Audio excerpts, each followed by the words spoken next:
আমাদের মতো করে আল্লাহ কাউকে বানায় নাই। দুই পায়ে ভর করে শির দ্বারা এরকম স্ট্যান্ড রেখে মাথা উঁচু করে দাঁড়াতে পারে এরকম কোন প্রাণী পৃথিবীতে আছে? এজন্য আল্লাহ বলেন ওয়ালাকাদ কাররামনা বানি আদম, আমি বনি আদমকে সম্মানিত করেছি, তাদেরকে আমি মর্যাদা দিয়েছি। তাদেরকে আমি যত মর্যাদা দিয়েছি আমার কোন সৃষ্টিকে এত মর্যাদা দেই নাই। পড়েন সুবহানাল্লাহ।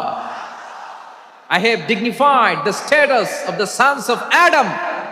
আদমের সব সন্তানের মর্যাদা আমি বাড়িয়েছি। আল্লাহ এখানে বলেননি ওয়ালাকাদ কাররামনাল মুমিনিন, আমি মুমিনের মর্যাদা বাড়িয়েছি, বলেছেন?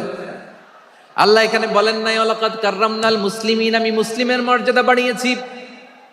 আল্লাহ বলেছেন ওয়ালাকাদ কাররামনা বানি আদম, আমি বনি আদমের সম্মান বাড়িয়েছি, হোক সে মুমিন কিংবা কাফের, মুসলিম কিংবা মুশরিক, আস্তিক কিংবা নাস্তিক, আরব কিংবা অনারব, যেই হোক না কেন আদম সন্তান সবগুলার মর্যাদা বাড়ায় দিয়েছে কে?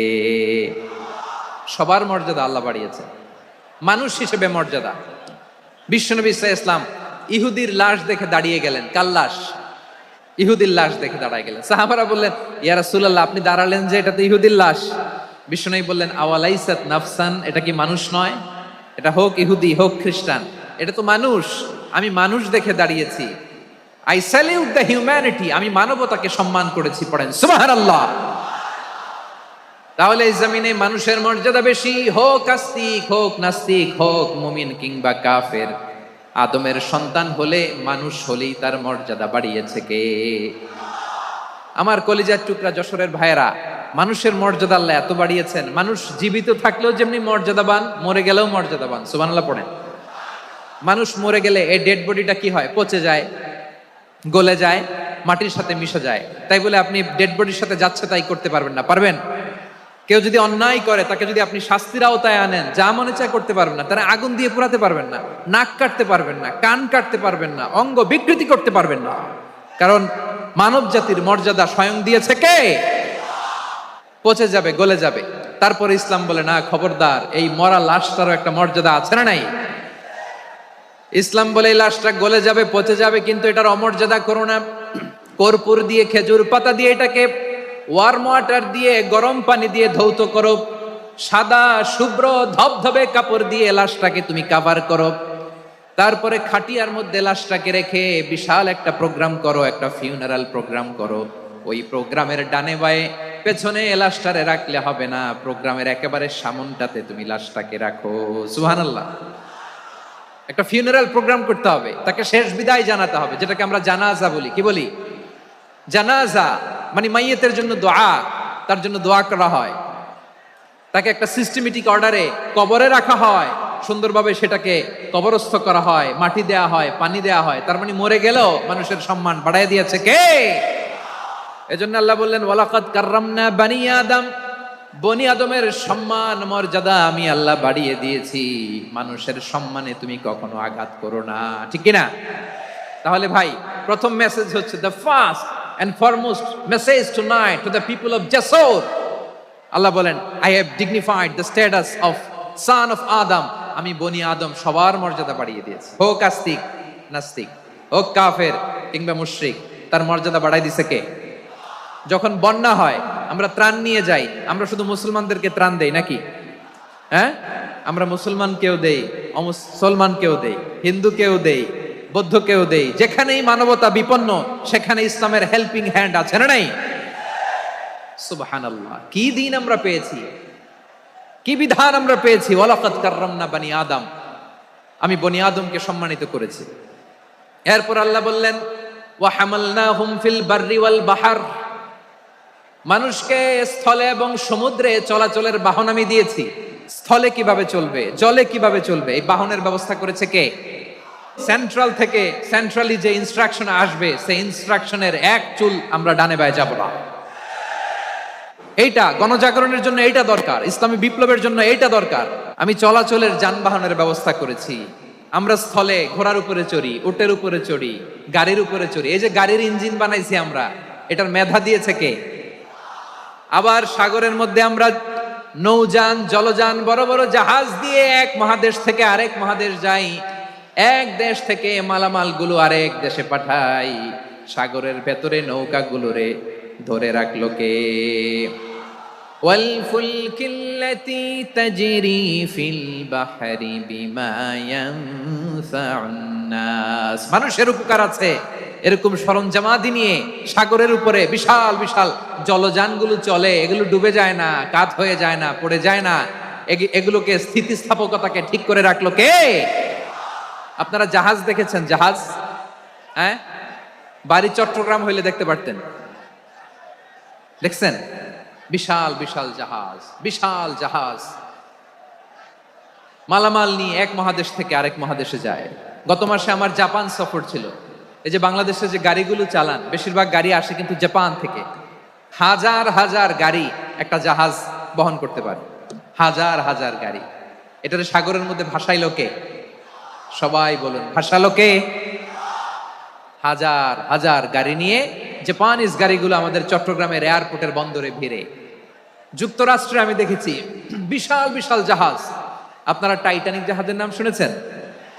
টাইটানিকেরও 8 গুণ 10 গুণ বড়। সুবহানাল্লাহ কইবেন না? টাইটানিক জাহাজের 8 গুণ 10 গুণ বড় একটা জাহাজ আছে, আইকন অফ দ্য সি। আমি দেখে এসেছি। রয়্যাল ক্যারিবিয়ান দেখে এসেছি।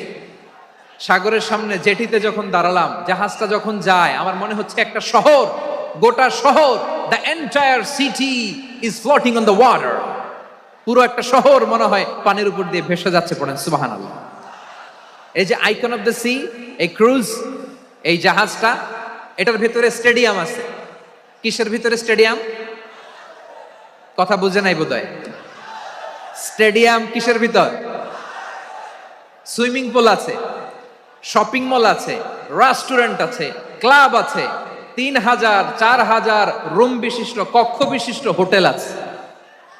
এই সবগুলোর নিয়ে এগুলো চলে সাগরের এই দোলার মধ্যে, জলোচ্ছ্বাসের মধ্যে, এই সাগরের ভেতরে এই জাহাজগুলোর ভাষায় রাখছে কে?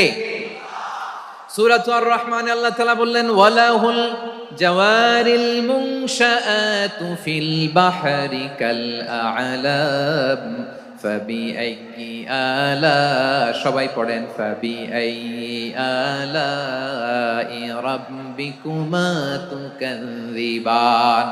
পাহাড় সম বড় বড় জাহাজগুলো মাল বোঝাই করে সাগরের মধ্যে ভেসে বেড়ায়। এগুলো দিয়ে মালামাল বহন করা যায়। মানুষরা এক দেশ থেকে আরেক দেশে যায়। এই জাহাজগুলোর সাগরের ভেতরে ভাসায় রাখলো কে? এই আয়াতের ভেতরে আল্লাহ তাআলা সূরাত বনী ইসরাঈলের এই চমৎকার আয়াতের ভেতরে আল্লাহ তাআলা বেসিক্যালি মানব জাতির প্রতি তার 4টি স্পেশাল অনুগ্রহের কথা বলেছেন। কয়টি? 2টা বলে ফেলছি। 1 নাম্বার, ওয়ালাকাদ কাররামনা বনি আদম, আমি বনি আদমের সম্মান বাড়াইছি। নাকি মুসলমানদের? নাকি মুসল্লিদের? কার সম্মান বাড়িয়েছি? বনি আদমের। তাহলে human dignity, the first part of the verse talks about the human dignity.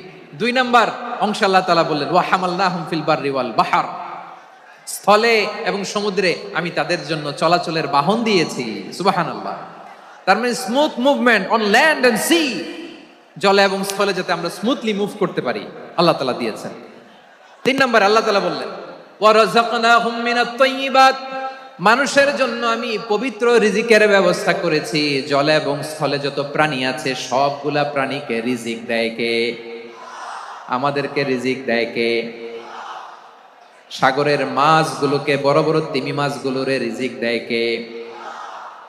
বাতাসের মধ্যে ভেসে বেড়ানো বড় বড় পাখিগুলো, স্ক্যান্ডিনেভিয়ান কান্ট্রি থেকে লক্ষ লক্ষ কোটি কোটি পাখিগুলো যে এক দেশ থেকে আরেক দেশে ট্রান্সফার হয়, এগুলোর রিজিক দেয় কে? রব্বুল আলামিন বলেন, ওয়ামা মিন দাব্বাতিন ফিল আরদি ইল্লা আলাল্লাহি রিজকুহা ওয়া ইয়ালামু মুস্তাকাররাহা ওয়া মুস্তাওদাআহা কুল্লুম ফি কিতাবিম মুবিন। আল্লাহু আকবার। রব্বুল আলামিন বলেন, ভূপৃষ্ঠে বিচরণশীল যত প্রাণী আছে সব প্রাণীগুলোকে আমি আল্লাহ আমার নিজের কুদরতে রিজিকের বন্দোবস্ত করি।